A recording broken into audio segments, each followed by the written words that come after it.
Going to visit every place we've ever dreamed about. We're going to have adventures. We're going to enjoy the time we have left. When word gets out about Ned's decision, the reaction is swift and varied. Brook Lynn is shocked, but supportive, relieved that her father's priorities have shifted from the endless corporate battles to what truly matters is health and happiness. You deserve to be happy, Dad, she tells him, kissing his forehead. I'm proud of you for making this choice. Michael react with surprise and barely concealed glee, each calculating what Ned's departure from Elk might mean for their own positions. But they keep their observations to themselves, sensing that their father has made a profound decision that has nothing to do with corporate maneuvering. The extended Quarter clan, used to Ned's constant scheming and business warfare, can scarcely believe what they're hearing.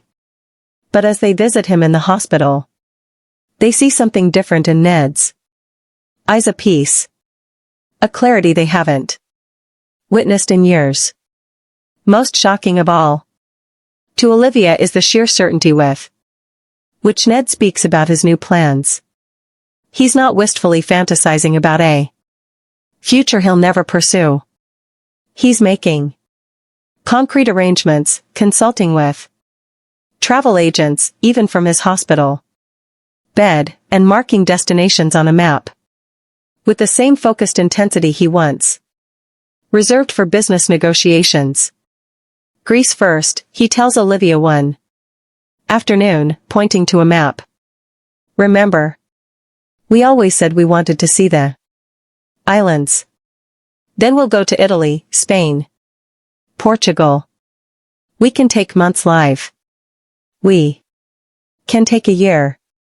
We'll figure it out as we go. Olivia watches this unfold with a mixture of emotions, joy at Ned's transformation, but also a lingering disbelief. The man she married was obsessed with his company, his legacy, his place in the Quartermaine empire. The idea that he would simply walk away seems almost too good to be true. Yet, as Ned continues his recovery, surrounded by family and speaking with genuine enthusiasm about a life that doesn't revolve around quarterly earnings reports, Olivia begins to accept that this change is real. The heart attack didn't just threaten Ned's life. It fundamentally altered how he sees what makes life worth living. One evening, as Ned sits up in his hospital bed and looks out over the city of Port Charles, he takes Olivia's hand and speaks with the kind of certainty that comes from staring death in the face. I know this is a shock, he says. I know. I'm not the same man I was a week ago. Maybe I never will be again, but I'm okay with that. I'm more than okay with it, Liv. I almost left you alone in this world. I almost never got to grow old with you, and I'm not going to waste whatever time we have left on business deals. Olivia nods, tears of happiness streaming down her face. She squeezes his hand firmly, and in that moment, they both understand that something beautiful has emerged from this terrible crisis. Ned's brush with death has given him the greatest gift, a second chance. Not just at life, but at living it in a way that truly matters. As the sun sets over General Hospital and the Quartermaine family celebrates Ned's recovery and his stunning decision to retire, one thing becomes clear. Sometimes it takes facing the end of life to finally understand how to truly live. Next, we will learn about the issue that's tearing Port Charles apart at the seams. The explosive return of Rick Lansing and his sinister game of manipulation that's targeting not one, but multiple families. Plus, the shocking teen rebellion that's about to destroy Mayor Laura Collins's entire political legacy in one catastrophic night. Buckle up, because the layers of deception, family loyalty, and dangerous secrets are about to collide in ways that will leave you absolutely stunned. Rick Lansing's venomous return to Port Charles. The moment Rick Lansing stepped back into Port Charles, alarm bells should have been ringing throughout every corner of this town. This man doesn't just have a complicated history with his brother Sonny Corinthos. He has a legacy of betrayal, manipulation, and ruthless ambition that spans over 2 decades. What makes this particular return so chilling is the timing. Rick arrived during one of the most that Sonny might actually fall into. He wants to believe in family redemption. Despite everything he's experienced, Sonny still has that core desire for family unity, especially with his biological brother. Rick knows this weakness intimately, and he's exploiting it with surgical precision. The teen rebellion, Charlotte, Danny, and Rocco's dangerous mission. Meanwhile, in a completely separate but equally explosive storyline, 3 teenagers have decided to launch their own amateur investigation that's about to bring multiple families crashing down in spectacular fashion. Charlotte Casadini, Danny Morgan, and Rocco Falconer, kids from 3 of Port Charles's most prominent families, have discovered something suspicious about Professor Dalton's mysterious laboratory and decided to take matters into their own hands. Let's break down the absolute disaster this represents. These aren't random kids off the street. Charlotte is the daughter of Valentine Casadini and granddaughter of Mayor Laura Collins. Danny is the son of Jason Morgan and Samuel, with Sonny Corinthos as his step-grandfather, and Rocco is the son of Police Commissioner Dante Falconer and Lulu Spencer. When these 3 teenagers get caught breaking into a laboratory, the fallout doesn't just affect them, it sends shockwaves through the entire power structure of Port Charles. The kids obviously thought they were being clever and heroic, probably imagining themselves as young detectives uncovering some dangerous conspiracy. And to be fair, they might actually be right about Professor Dalton's lab being involved in something shady. But the problem is that they're children playing with adult-sized consequences, and they have absolutely no idea how badly this is about to blow up in their faces. Thursday's spoilers confirm that Rocco gets caught digging around the laboratory and is immediately escorted out by security or authorities, who then move to have him arrested. Can you imagine the panic that must be coursing through this poor kid when he realizes he's about to be arrested? One moment you're playing detective with your friends. The next moment you're in handcuffs, facing criminal charges for breaking and entering, trespassing, and possibly tampering with evidence. Dante's impossible position as commissioner and father. The situation creates an absolutely impossible conflict for Dante Falconer, who finds himself trapped between his duties as police commissioner and his role as father to Rocco and stepfather to Danny. This is the nightmare scenario that every law enforcement officer with children fears having to investigate, and Potentially prosecute your own family. Dante has built his entire career on integrity, honesty, and upholding the law even when it's personally difficult. He's the cop who went undercover in his own father's organization, who's repeatedly chosen duty over family loyalty when the two conflicted. But this is different. These are children, his children who made a stupid mistake born from good intentions. How does Dante handle this without either betraying his principles or destroying his relationship with his son? If he gives Rocco special treatment, he compromises his position as commissioner and opens himself up to accusations of corruption and nepotism.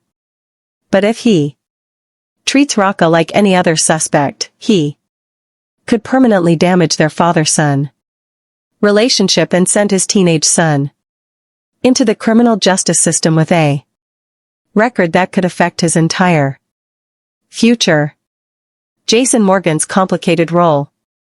Then there's Jason Morgan, who's dealing with his own complicated position as Di's father and as someone who's apparently been investigating this very same laboratory. Back in August, Jason delivered a stern warning to Drew Cain about using Danny as a pawn in adult schemes, making it crystal clear that Danny was off limits for manipulation. Now, just months later, Danny has voluntarily inserted himself into a dangerous situation that involves the exact kind of mysterious organization Jason would normally investigate. Jason must be experiencing a unique mixture of pride and absolute terror. Pride because his son clearly inherited his investigative instincts and courage. But terror because he knows better than a second chance at life. Ned finally awakens and everything changes. The machines surrounding Ned Quartermaine's hospital bed have finally stopped their frantic beeping. For 3 agonizing days, the Quartermaine patriarch lay unconscious in the intensive care unit of General Hospital, his family hovering between hope and despair. But on this crisp November morning, as the sun streams through the hospital windows, the impossible happens. Ned's eyes flutter open. The first face he sees is Olivia's. His devoted wife has barely left his bedside since the moment he collapsed outside Bobby's diner. Victims of a massive heart attack that nearly claimed his life. Tears stream down Olivia's cheeks as she reaches for his hand. And for a moment, neither speaks. Words seem inadequate for the magnitude of what they've just endured. "Welcome back, my love," Olivia whispers, her voice trembling with emotion. Ned manages a weak smile, his hand tightening around hers. "I'm here," he says, his voice from the breathing tube that had occupied his throat for days. "I made it." Within hours, news of Ned's awakening spreads through the Quartermaine mansion like wildfire. Brooklyn arrives at the hospital in tears, throwing her arms around her father despite his weakened state. She can barely speak, so overwhelmed with gratitude that her father survived. Behind her come Michael, Christina, and the rest of the extended family, all united in their relief and celebration. "Dad, I was so scared," Brooklyn confesses, holding his hand as she sits beside his bed. I thought we were going to lose you." "I know, sweetheart," Ned replies, his hand gently stroking her hair. "But I'm not going anywhere. I fought my way through This because I realized something important while I was lying there.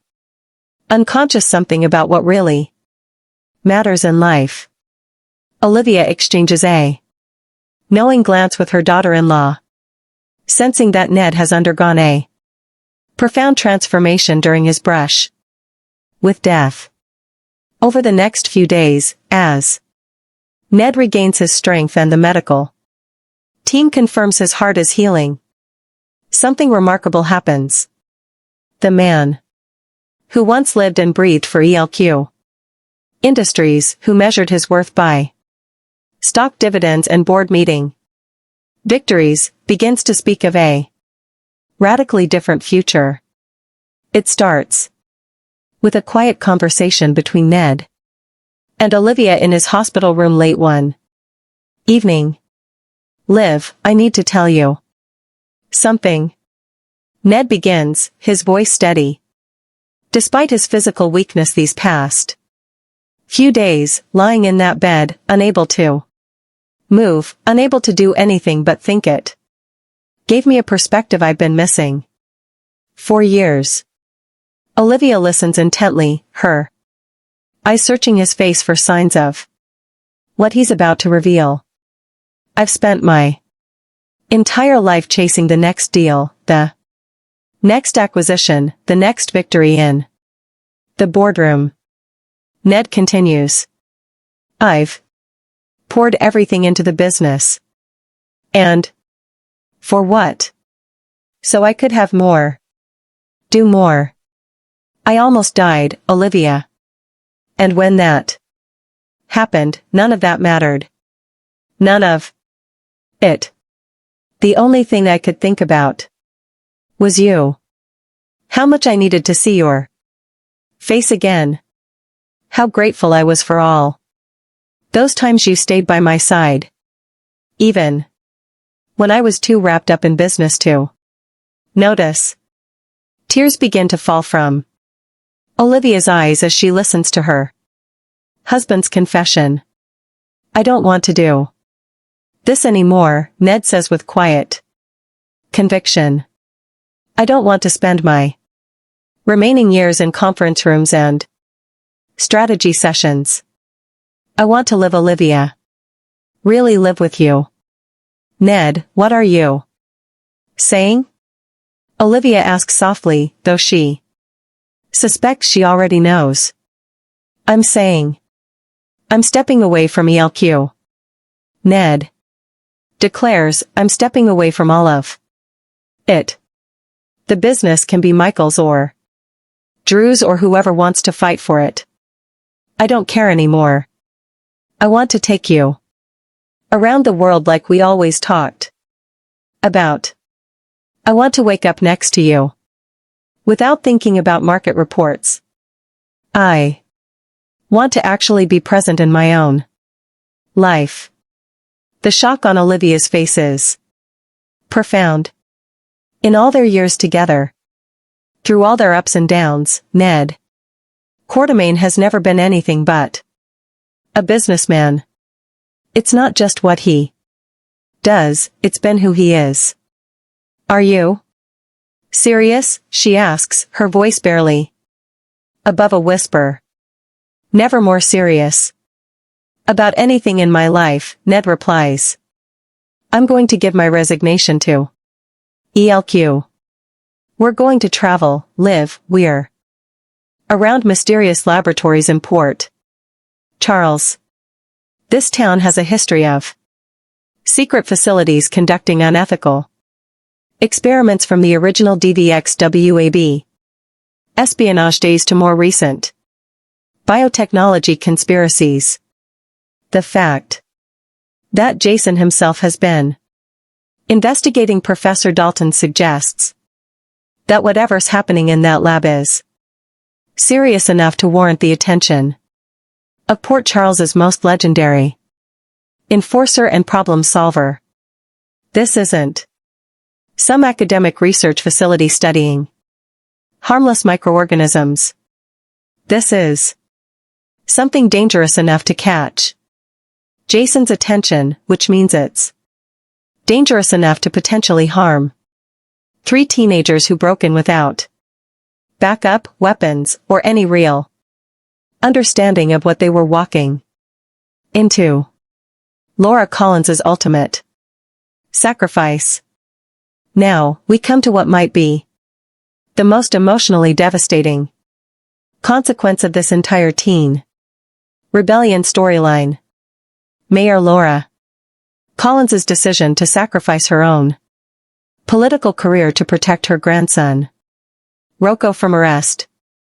Laura is literally in the middle of a major re-election campaign, fighting to maintain her position as Port Charles's mayor against challenger Ezra Bull, who she already clashed with back in March. This woman has been Port Charles's moral compass for years. She survived being kidnapped by the Casadinis, being frozen in cryogenic suspension, losing children, fighting for her family through countless crises, and building a legitimate political career that gave her real power to protect and serve her community. And now she's preparing to throw all of that away to protect Rocco from the consequences of his actions. What does stopping Rocco's arrest actually mean in practical terms? Laura doesn't have the legal authority to simply override the police commissioner and prevent a lawful arrest. So, she's going to have to use political pressure, personal favors, and possibly even abuse her position as mayor to interfere with the criminal justice process.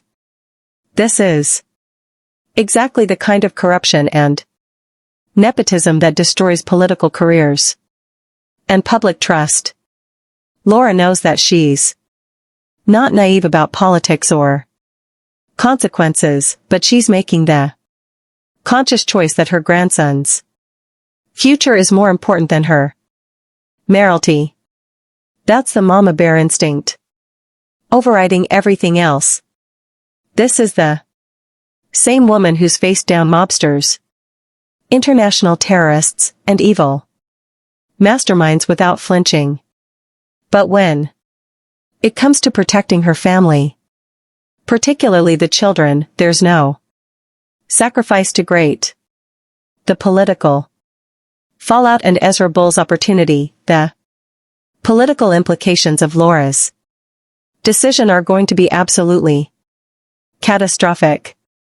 Ezra Bull, her election opponent, is going to have the greatest campaign gift any politician could hope for: concrete evidence that the sitting mayor abused her power to protect her own family from criminal prosecution. This isn't speculation or rumor. This is documented interference in a police investigation by the city's highest elected official. Boyle won't even need to exaggerate or spin the story.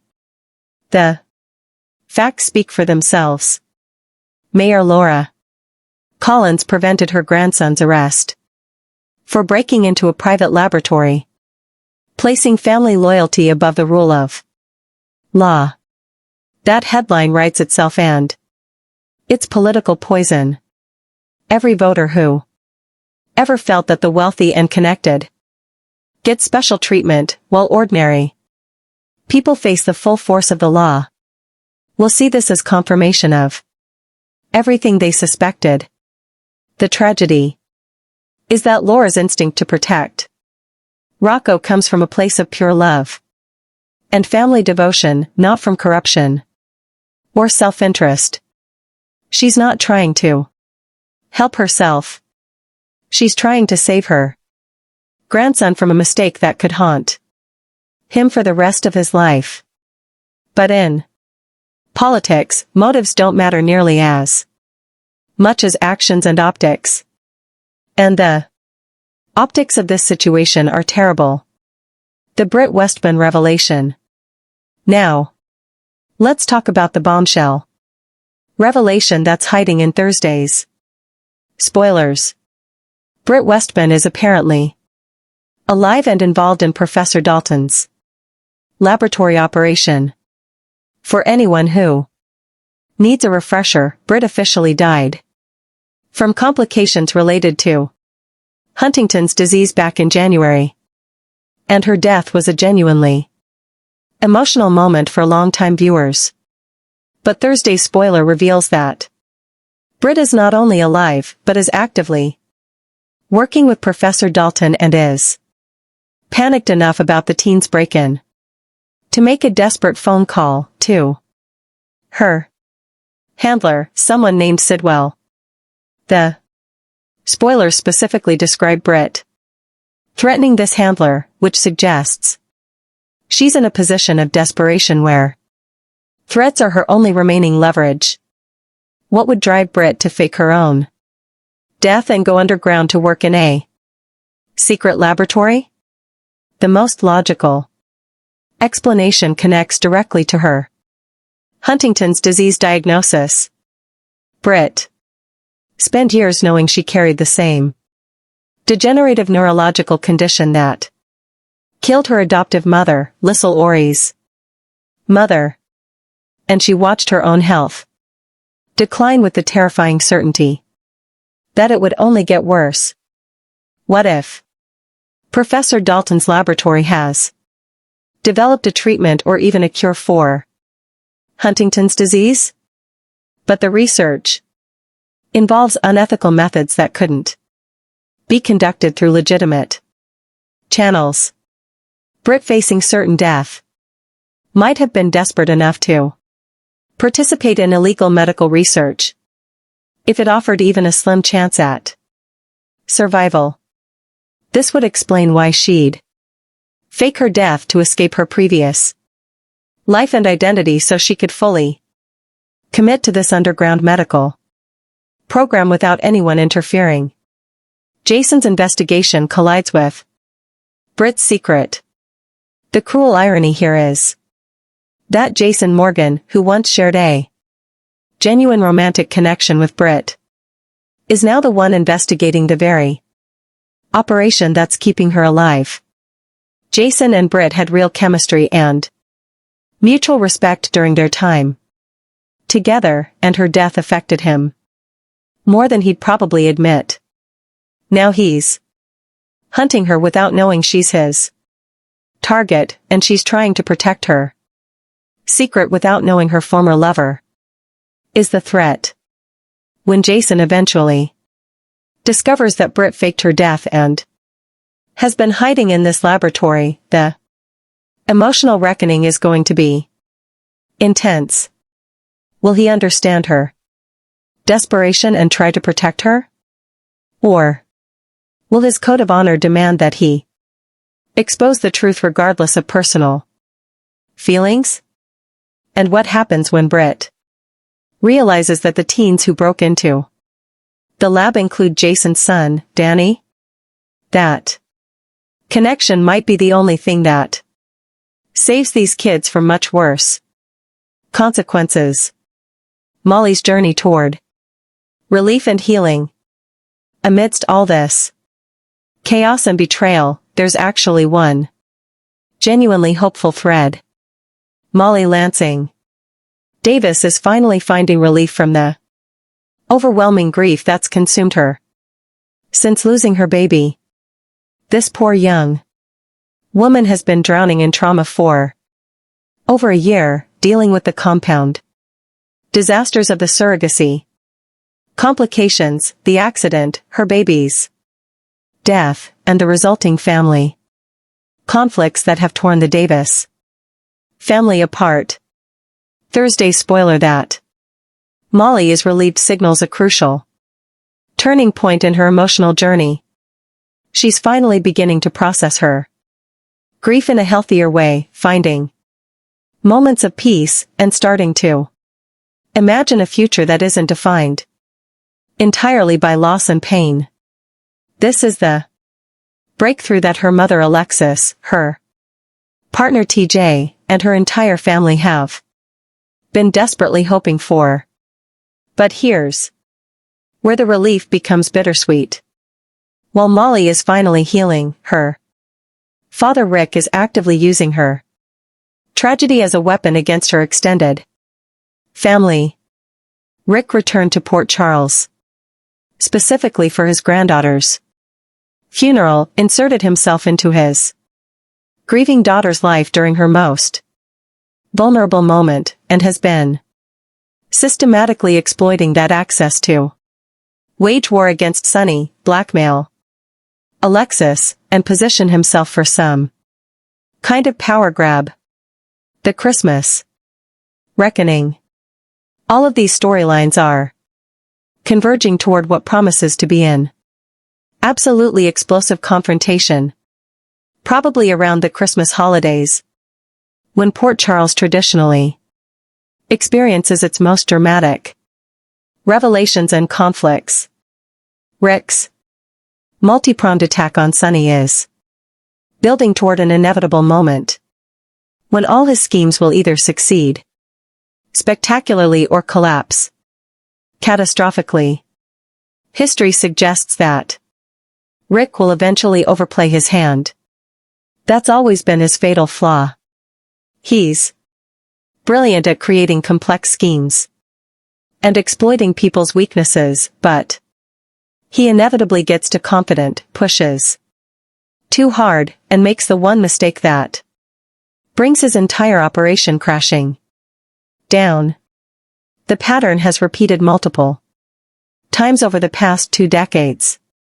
Arrive with legitimate cover, identify vulnerabilities, exploit them methodically, then overreach and face exile or imprisonment.